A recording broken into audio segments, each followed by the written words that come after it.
नमस्कार आप सभी को आपके ही अपने प्यारे से YouTube चैनल VR एजुकेशन के ऊपर में आप सबों का बहुत बहुत स्वागत है। और आशा और उम्मीद करता हूं कि आप सब एकदम स्वस्थ होंगे, मस्त होंगे और आप अपने तैयारी में एकदम व्यस्त होंगे।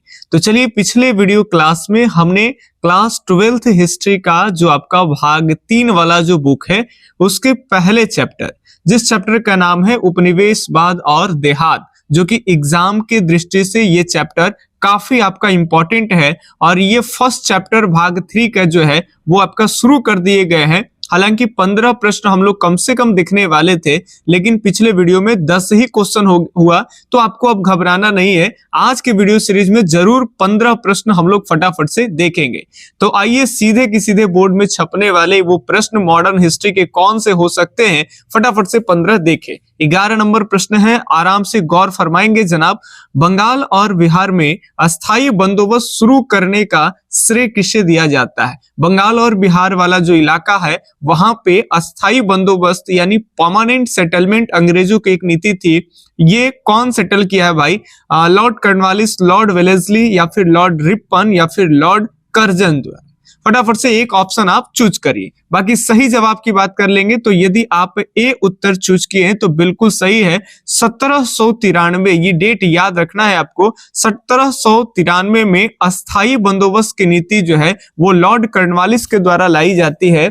बिहार और बंगाल वाले इलाका में इस नियम को लागू किए जाते हैं। और आपको बता दें, इसी व्यवस्था को कहते हैं इस्तमरारी। याद रखेंगे, इस्तमरारी वाली व्यवस्था हम लोग कहते हैं, तो ये भी याद रखेंगे। इस व्यवस्था को इस्तमरारी और इसी व्यवस्था को सूर्यास्त कानून के नाम से भी जानते हैं। कौन से कानून? तो इसे ही कहते हैं सूर्यास्त कानून। रीजन क्या है भाई?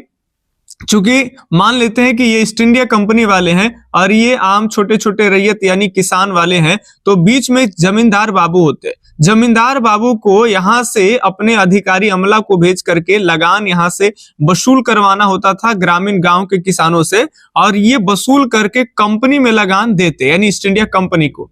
अगर निर्धारित तारीख से मान लेते हैं कि 15 दिसंबर तक जो है इनको लगान देना है कंपनी में, तो इस दिन संध्या में माने सूर्य के अस्त होने से पहले, सूर्य डूबने से पहले लगान कंपनी में जमा होना चाहिए। नहीं तो अगले सुबह जो है जमींदार बाबू से लगान नहीं ले पाएगा कंपनी वाला, सीधे उनकी जो है वो जमींदारी और जो जमींदार के नाम पे जो संपत्ति है उसकी नीलामी की जाएगी। ठीक है, तो ये नियम होने के कारण इसे सूर्यास्त कानून भी कहते हैं।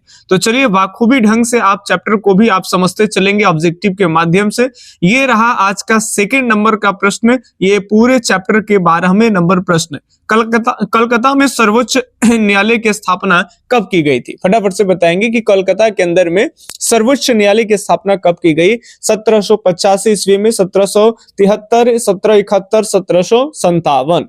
फटाफट से बताएंगे। तो बिल्कुल सही जवाब की यहाँ हम अगर बात करते हैं, हमारे जवाब देने से पहले आप वीडियो रोक करके जरूर आप अपना उत्तर कहीं लिख दे या कमेंट में दे दे, फिर देखे। ठीक है, एकदम हॉनेस्टली पूर्वक ईमानदारी के साथ आप करेंगे कि कितना में कितना सही हो रहा, तब आपकी भूख जो है वो बढ़ेगी कि भाई कम हो रहा है या ज्यादा हो रहा है। ज्यादा होगा और अच्छा होगा, कम होगा तो थोड़ा सा मेहनत करना होगा आपको। ठीक है, चलिए।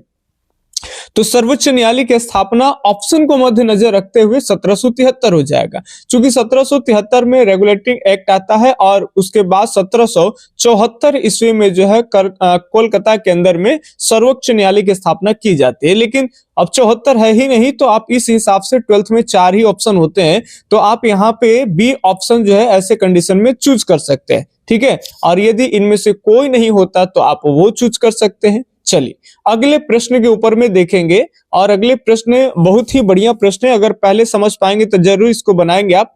अस्थायी बंदोबस्त का जनक कौन है? इसमें से अस्थायी बंदोबस्त जो है उनका जनक कौन है? मार्टिन बर्ड है, मुनरो है, आपका कॉर्नवालिस है या फिर जॉन शोर है? ठीक है, तो यहाँ सही जवाब आपको बताए थे कि अस्थायी बंदोबस्त, जिसे परमानेंट सेटलमेंट कहते हैं, ये कॉर्नवालिस के द्वारा ये नियम बनाया गया था। कॉर्नवालिस के समय में ही इसे लागू किया गया था, लॉर्ड कॉर्नवालिस, 1793 ईस्वी। चलिए, याद हो गया होगा आपको।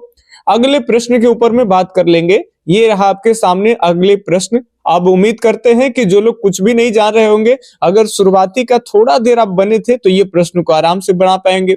प्रश्न पढ़िए।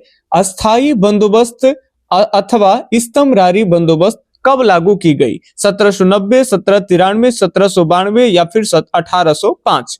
तो आप सब जानते हो कि यह व्यवस्था 1793 में लॉर्ड कॉर्नवालिस के द्वारा जो है वो आपका लागू की गई थी, और इसी व्यवस्था के उपरांत यानी बाद लगभग बहुत सारे जो जमींदार थे उनकी जमींदारियां नीलामी होगी। कहा जाता है कि 75% जमींदारों की जमींदारियां नीलामी हुई, और जमींदार के नाम पे जो संपत्ति थी उनकी नीलामी में फर्जीवाड़ा देखा गया, जिसमें से 95% जो जमींदारों की संपत्तियों की जो नीलामी हो रही थी वो फर्जीवाड़ा ऐसा माना जाता है। ठीक है, और बता दें आपको 1793 में ये नियम आया है कि भाई लगान नहीं दोगे तो तुम्हारी जमींदारी नीलामी हो जाएगी, और सूर्य के अस्त होने से पहले कंपनी में लगान जमींदार बाबू जमा करा ले, और नहीं तो अगले सुबह जमींदारी नहीं रहेगी, उनकी संपत्ति और उनकी जमींदारी दोनों नीलाम हो जाएंगे, ट्रांसफर कर दिए जाएंगे, जो भी ऊंची बोली लगा के ले ले उनको। ठीक है, चलिए एक बात और ध्यान से सुनेंगे, ये तो नियम बना 1793 में, और एक बहुत बढ़िया जो है जमींदारी नीलामी होता है, ये प्रश्न पूछा जाएगा वर्धमान की नीलामी। तो प्रश्न बन सकते हैं कि वर्धमान की जो नीलामी है वो कब हुई थी? तो 1797 ईस्वी में नियम आया था 1793, और इस नियम के उपरांत 1797 में एक बहुत बड़ी नीलामी ऐतिहासिक नीलामी मानी जाती है, जिसको कहते हैं वर्धमान की नीलामी, जो हुई थी 1793 में। ये बात ध्यान में रखिएगा। ठीक है, चलिए अगले प्रश्न के ऊपर में बात कर लेंगे। तो अगला प्रश्न है, अस्थाई बंदोबस्त कहां लागू किया गया? फटाफट से बताएंगे। अब अस्थाई बंदोबस्त के आगे के भी प्रश्न आएंगे, घबराइए नहीं, लेकिन चारों पट्टी से एकदम अस्थाई बंदोबस्त को आप लॉक कर लीजिए। कुछ भी नहीं पढ़े थे, ये प्रश्न के माध्यम से ही आपको एकदम क्लियर कर लेना है। तो ये कहां लगा था? बंबई में, पंजाब में, बंगाल में, या फिर इनमें से कोई नहीं? फटाफट से आप एक ऑप्शन चूज करिए। तो जाहिर सी बात है कि अगर आप ध्यान पूर्वक सुन रहे होंगे तो आप जान पाए कि बंगाल और बिहार वाले इलाका में अस्थाई बंदोबस्त को लागू की गई थी 1793 ईस्वी में, और लॉर्ड कर्जन नहीं, कॉर्नवालिस। ठीक है, चलिए आगे के प्रश्न देखें। रैयतवाड़ी व्यवस्था में भूमि का स्वामी कौन होता था? भाई रैयतवाड़ी व्यवस्था है तो इसमें भूमि का मालिक कौन होगा? जमींदार, ब्रिटिश सरकार, किसान, या फिर इनमें से कोई? देखिए एकदम इजी है। अगर ऐसे प्रश्न आते हैं तो देखिए रैयत का मतलब ही होता है किसान। याद रखेंगे, रैयत किसको कहते हैं? किसान को। पिछले चैप्टर में क्लियर था, किसान के लिए अलग अलग शब्द थे, जो सारे शब्द आपको बताए गए हैं उसमें से एक शब्द जो है आपका रैयत भी आता है। तो रैयत किसान को कहते हैं। तो जब कंपनी जो है अस्थाई बंदोबस्त को लॉन्च किया था बंगाल के एरिया में, तो इन्होंने मद्रास है, बंबई है, असम है, इन इलाकों में जब नियम लाने थे तो इसमें से संशोधन किए कि भाई एक किसान है और बीच में जमींदार है, तो जमींदार घोटाला करता है, सही टाइम पे लगान नहीं दे पाता है, उनकी नीलामी हो जाती है, तो अब हम जमींदारों को जमीन न दे करके सीधा जो है किसानों के उनके जमीन नाम करेंगे और उससे लगान लेंगे। तो ये जो है आपका व्यवस्था हो जाएगा रैयतवाड़ी व्यवस्था। तो इसमें रैयतवाड़ी में भूमि का स्वामी माने मालिक कौन होगा? किसान होगा। ठीक है, चलिए अगले प्रश्न के ऊपर में देखेंगे। एकदम बढ़िया बढ़िया प्रश्न आएगा जिसमें एकदम हॉल चैप्टर को आपको आराम से इस एमसीक्यू ऑब्जेक्टिव के माध्यम से ही आप समझ पाएंगे, अगर कुछ भी ना पढ़े हो तो, और पढ़े हैं तो एकदम बढ़िया वाला आपका तैयारी रिवीजन होगा।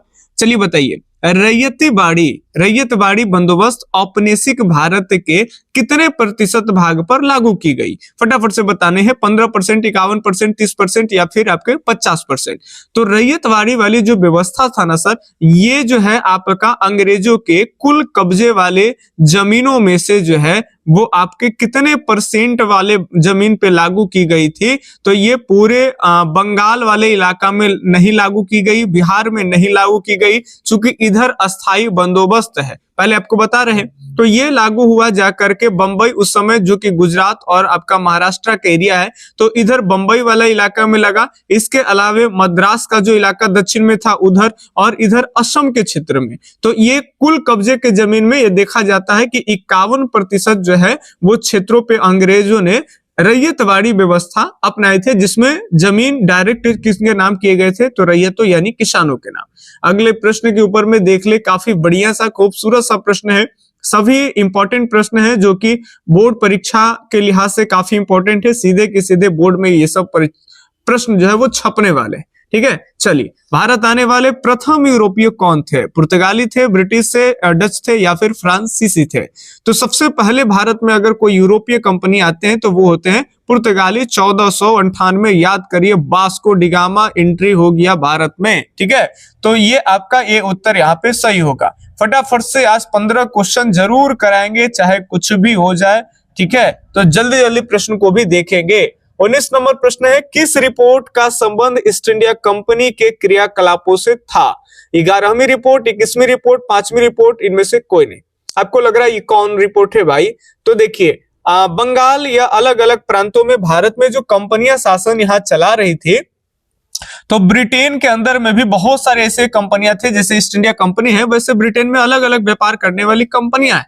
लेकिन भारत है, भारत के बंगाल उंगाल का जो इलाका है और चीन है, ये दो ऐसे क्षेत्र थे जहां ईस्ट इंडिया कंपनी, ब्रिटेन का एक ईस्ट इंडिया कंपनी यहाँ भारत में एकाधिकारी कर रखा था कि यहाँ केवल हम ही व्यापार करेंगे, ब्रिटेन के और कोई कंपनी यहाँ नहीं आएगा। और यहाँ हमारे अलग अलग आर्थिक नीति लागू कैले है, प्लासी का युद्ध जीत करके, बक्सर का युद्ध जीत कर करके, और बंगाल में अपना मनमानी कैले है। तो यहाँ इसकी जो भनक है वो लग गई ब्रिटेन में अन्य अलग अलग कंपनियों की।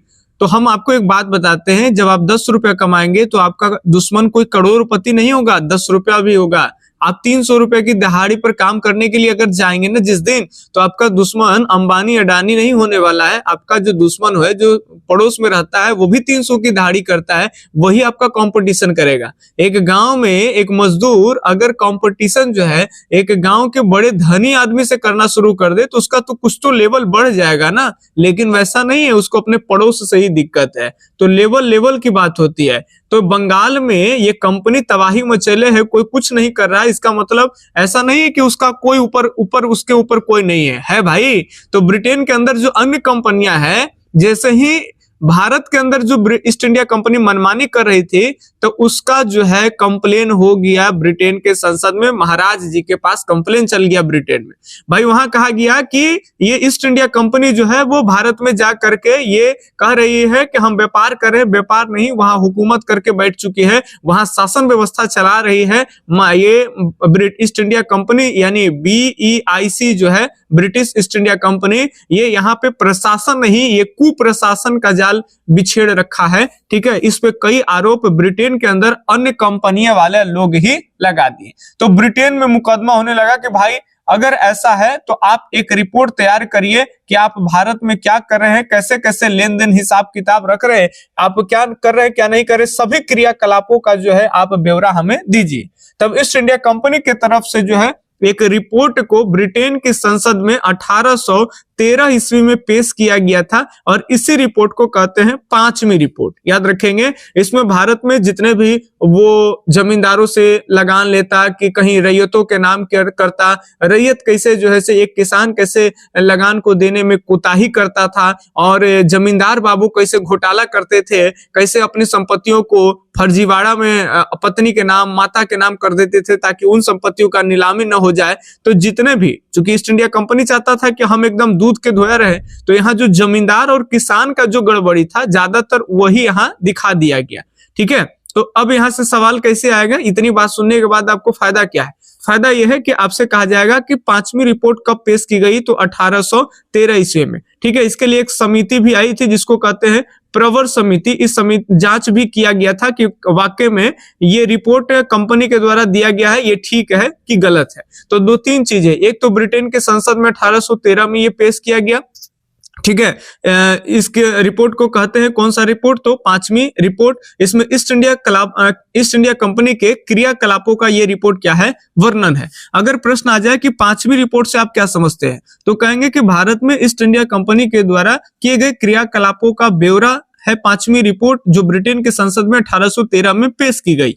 ठीक है, नॉर्मली अगर 2-3 नंबर के क्वेश्चन आएंगे तो ऐसे आप बना पाएंगे। चलिए अगले प्रश्न के ऊपर में देखें। कुछ प्रश्न ऐसे हैं जो आपको समझाने में लंबा हो जाता है, कोई दिक्कत नहीं, जो छोटे छोटे होंगे उसको हम कम शब्द में निकाल लेंगे। ईस्ट इंडिया कंपनी जो है वो एक मिनट, थोड़ा सा जल्दबाजी में हिचकिचाहट ज्यादा हो जाता है। ईस्ट इंडिया कंपनी की स्थापना कब हुई? 1600 ईस्वी, 1665, 1610, 1615। आप सब जानते हो कि ईस्ट इंडिया कंपनी की स्थापना 1600 ईस्वी में हुआ। याद रखेंगे 31 दिसंबर 1600। अगर और याद करना चाहते हो तो थोड़ा सा लोड और रख लीजिए। 31 दिसंबर 1600 ईस्वी में ईस्ट इंडिया कंपनी की स्थापना होती है। और कहां? भारत में नहीं, ब्रिटेन के अंदर में। बहुत सारे बच्चे ये सोचते हैं कि कंपनी की स्थापना भारत में ही हुआ है। ये ईस्ट इंडिया कंपनी ब्रिटेन का एक कंपनी है और इसकी स्थापना जो है वो ब्रिटेन के अंदर में 31 दिसंबर 1600 ईस्वी की होती है। और फिर स्थापना के बाद इसके अलग अलग एजेंट अलग अलग जगह पे जा करके और खोज करते हैं और व्यापार अलग अलग देशों में करना शुरू करते हैं। और इसी में विलियम हॉकिंस के द्वारा 1608 ईस्वी के आसपास में भारत आते हैं और सूरत में आकर के बाद में 1608 में जहाज लेके आते हैं। चीजें ठीक लगता है तो 1612-13 के दौरान वो अपनी कंपनी जो है वो पहली कारखाना सूरत में लगाते हैं। फिर वो बंगाल की तरफ में बढ़ते हैं। ठीक है, तो ये एक क्रम है जो आपको समझा दिए, तो थोड़ा सा ज्यादा दिन तक आपको याद रहेगा और प्रश्न आएंगे तो काफी आपको आसान लगेंगे। ठीक है, चलिए। फ्रांसिस बुकानन के विवरणों में किस जनजातियों के बारे में जानकारी मिलती है?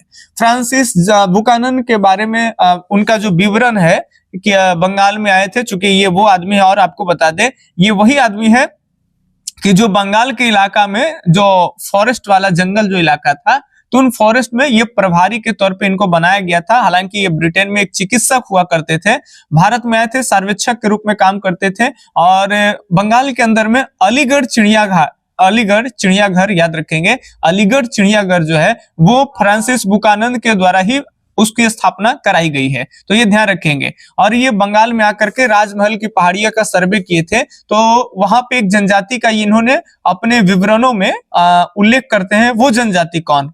गौड़ है, संथाल है, कोल है, हम्मार है।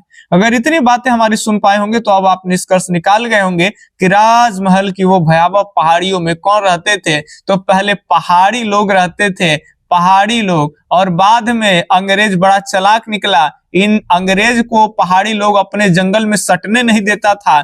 तब पहाड़ी लोगों के जैसा दिखने वाला एक संथाली जनजाति का इस्तेमाल जो है वो जोतदार और जमींदारों ने खेती के विस्तार में कहीं ना कहीं लगा रखे थे। चूंकि संथाल बहुत श्रमिक व्यक्ति थे, खूब काम करते थे, तो जमींदार और जोतदार इसको बस कुछ भोजन पानी दे करके और जंगल उंगल कटवा के उसको खेती बाड़ी के काम में लगाए। अंग्रेज को लगा कि दिखने में तो ये संथाल पहाड़ी के जैसा ही लगता है, तो ये बढ़िया है, हम गोरे आदमी हैं, हमको ढुकने नहीं देता है। और यही संथालों को यहाँ पे दामिन एक को, जिसको भूमि का सीमांकन कहते हैं, और इधर लगा दिया गया राजमहल पहाड़ी के चारों तरफ, और सबके जमीन ढेर मनी दे दिया कि लो एकदम जमीन काट काट के ठीक कर दो, ताकि धीरे धीरे राजमहल के पहाड़ी के चारों तरफ जो अभेद घनाघोर जंगल है, इसको धीरे धीरे सब झाड़ी ताड़ी को साफ कर देगा, तभी पहाड़ियों के भी एक दिन हम देख लेंगे। तो बहुत लंबी कहानियां है उसके बारे में, अगर आप पढ़े होंगे तो हमारे इस बताने के पॉइंट ऑफ व्यू से समझ गए होंगे,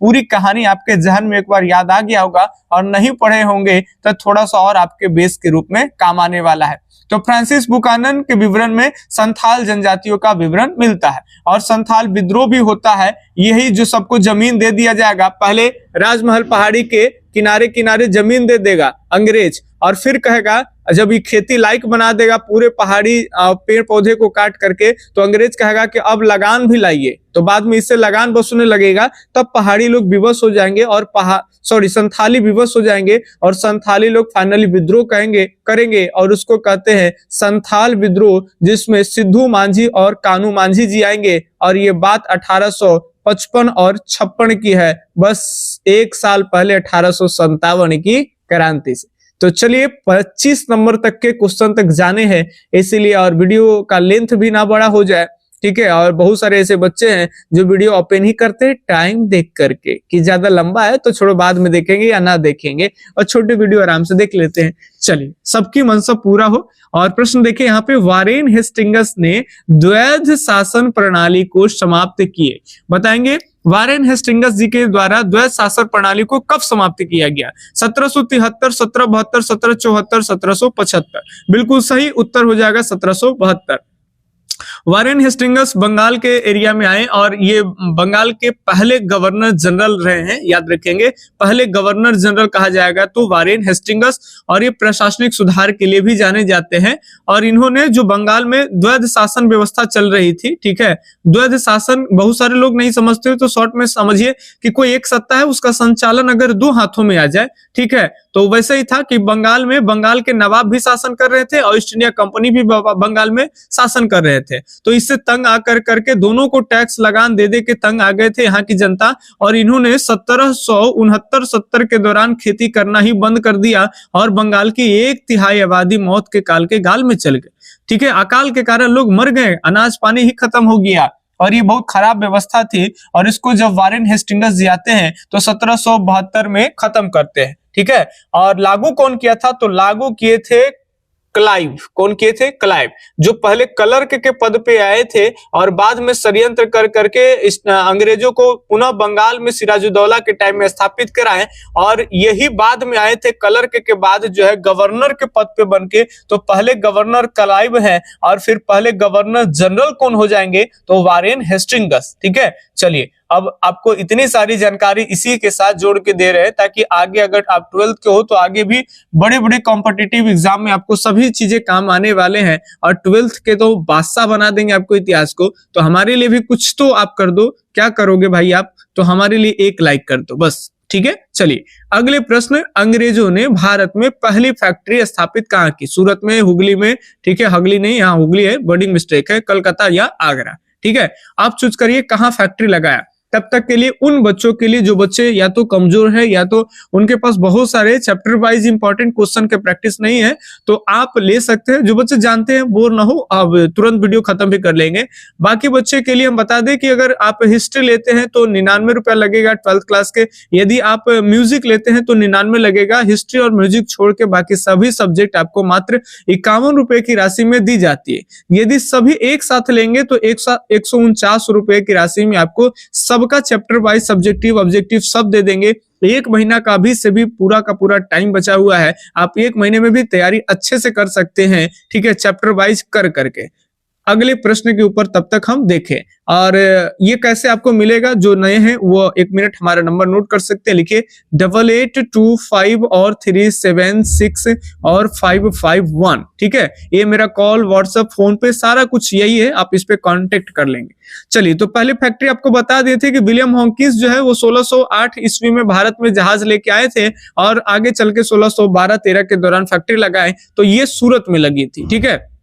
अब कई लोग फैक्ट्री नहीं समझ पाते होंगे तो बहुत तरह की दिक्कत है, ठीक है। फैक्ट्री का मतलब वो नहीं समझिएगा कि इंडस्ट्री, कंपनी, लोहा लक्कड़ है, नहीं। अंग्रेज जहां आते थे, जैसे मान लेते हैं कि ये सूरत में यहाँ पे फैक्ट्री लगाए तो यहाँ फैक्ट्री का मतलब वो एक ठहरने का, भारत के अलग अलग प्रांत से माल को खरीदेंगे, कहीं से कपास, कहीं से जूट, और ला के समुद्र के किनारे एक जगह पे वो रखेंगे, ठीक है, गोडाउन के टाइप का। तो और वहां से फिर वो अलग अलग देश ले जाके बेचेंगे। अब विदेश से कोई सामान लाएंगे तो यहाँ गोडाउन में रखेंगे और यहाँ से छोटे छोटे व्यापारियों को पकड़ के उनसे बेचेंगे। तो जो सामान क्रय विक्रय के दौरान एक जगह कलेक्ट करके रख रहे हैं तो उस कारखाने को ही कहते हैं फैक्ट्री। ये नहीं समझिएगा बहुत सारे लोग कि पहले फैक्ट्री का मतलब एकदम मशीन तशीन गाड़ दिया और खाना खरखाना बड़ा मने, तो उस तरह के फीलिंग इमेजिन नहीं करिएगा, ठीक है। चलिए तो भारत में पहले डाक टिकट किस गवर्नर जनरल ने जारी किया? तो आप चूज कर चुके होंगे तो ठीक है, नहीं तो डायरेक्ट वे में आंसर बता दें, डलहौजी के द्वारा। ड से डलहौजी और ड से डाक टिकट, एकदम इजी है। जब भी आए डाक टिकट डलहौजी जी मारिएगा। डलहौजी की अगर हम बात कर लेंगे तो भारत में जो है वो आपके 1848 से लेकर करके और आपके 1855-56 के दौरान ये भारत में लगभग रहे थे, ठीक है। इस दौरान बड़े बहुत सारे काम किए, जैसे ईश्वर चंद्र विद्यासागर जो है महिलाओं को पढ़ाने उड़ाने को लेकर करके और वो प्रमोशन कर रहे थे। पहले आप लोग को मालूम है कि 1829 में सती प्रथा विलियम बेंटिंग के समय में जब लाई गई थी तो महिलाओं अब सती नहीं होती थी। कंपनी का नियम है कि कोई भी महिला के पति अगर मर जाते हैं, डेट कर जाते हैं, तो उनको सती नहीं होना है। विलियम बेंटिंग के टाइम पे ये एक्ट वगैरह भी आ गई थी। राजा राम मोहन रॉय का प्रयास था और विलियम बेंटिंग का टाइम शासन था, तो सती प्रथा बंद हो गया। तो अब वो महिला विधवा रहने लगी। तो विधवा महिला रहने के कारण उन विधवाओं के साथ समाज में अलग अलग परिताड़ना दिए जाते थे। तो वो विधवा महिला भी पढ़े पढ़े, उसका या तो दोबारा शादी हो, इन सब के अधिकारों को लेकर ईश्वर चंद्र विद्यासागर प्रयास करते हैं। और डलहौजी के समय काल में एक ये भी होता है कि अब दोबारा महिलाओं को विवाह करने की अनुमति जो है वो मिल गई थी, और साथ साथ पठन पाठन का कार्य भी महिला लोग करने लगे थे। तो ये सारा काम डलहौजी जी के टाइम पे हुआ। डाक जारी हुआ, याद रखेंगे। इसके अलावा महिलाओं को दोबारा विवाह करने का अधिकार डलहौजी के टाइम पे मिला। और सबसे इंपॉर्टेंट, आप जानते होंगे कि 1853 ईस्वी में भारत में पहली बार रेल मुंबई से थाने चला, तो किनके समय में? डलहौजी के समय में। ये सारी चीजें आपको ध्यान होगा ही होगा। अब आज का लास्ट प्रश्न, जाते जाते सबको ठीक करना है। सेशन थोड़ा सा लंबा हो गया होगा, माफी चाहेंगे आप सबसे, लेकिन थोड़ी सी साथ साथ जानकारी भी हम देना चाहते हैं, इसीलिए वीडियो का लेंथ बढ़ जाता है। ठीक है, डलहौजी ने विधवा विवाह की मान्यता कब दी थी? अभी हमें कोई कमेंट करके बताए। 1852 में, 53 में, 54 में, या फिर 55 में? फटाफट से बताएंगे। तो डलहौजी ने विधवा विवाह की मान्यता कब दी थी? तो 1855 ईस्वी में। ये आप ध्यान में रखिएगा। जो महिला विधवा हो गई है, अब उनको दोबारा से विवाह करने का अधिकार समाज में है, यानी रीमैरिज की बात की गई थी। तो ये कैसा लगा प्रश्न जरूर आप कमेंट करके बताएं। और सेशन को थोड़ा सा भी अगर लाभ मिला होगा, एक भी इस 15-20 मिनट के वीडियो में एक भी चीज सीखने के लिए होगा, तो आप हमें लाइक दे करके वो आप कर्ज जो है वो चुका सकते हैं। बाकी हम मिलते हैं आपसे किसी अलग अगले वीडियो सीरीज में। तब तक के लिए धन्यवाद। जय हिंद, अल्लाह हाफिज। आपका दिन शुभ हो। राधे राधे।